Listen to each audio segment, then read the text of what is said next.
Patay ang isang kasapi ng Special Action Force habang 4 na pulis pa ang sugatan matapos mauwi sa madugong inkwentro ang warrant of arrest implementation sa barangay Katogonan, Buadiposo, Buntong, Lanao del Sur, umaga ng Lunes, Mayo 4. Sa ulat ng Philippine National Police, Bangsamoro Autonomous Region in Muslim Mindanao, target sana sa operasyon ang mga sospek na sina Sukair Diongkat, Alex Akraman Diongkat alias Kulong at Pais Diongkat alias Pai.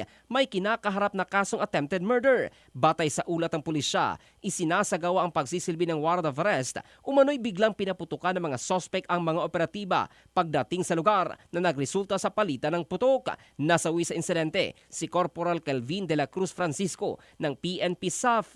Sugatan naman ang 4 pang pulis mula sa Provincial Special Operations Group at SAF kabilang sina Captain Tamiday, Patrolman Bagiwan, Corporal Mehos at Corporal Saripada na nasa maayos ng kondisyon matapos maisugod sa ospital. Sa pahayag ng Police Regional Office Bar, mariin nilang kinundina ang pag-atake laban sa mga operatiba na nagsasagawa lamang ng kanilang tungkulin. Ayon sa kanila, ang naturang karahasan at kawalan ng paggalang sa batas ay hindi katanggap-tanggap at hindi nila kukonsentihin. Dagdag pa ng PRO Bar, agad silang naglunsad ng pinaigting na manhunt at dragnet operation upang matiyak ang mabilis na pagkakaaresto sa mga tumakas na sospek.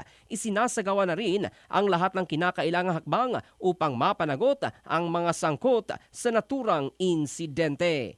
In the heart of changing lives, ito si Jofel Candado ng Brigada News Philippines, the Music and News Authority.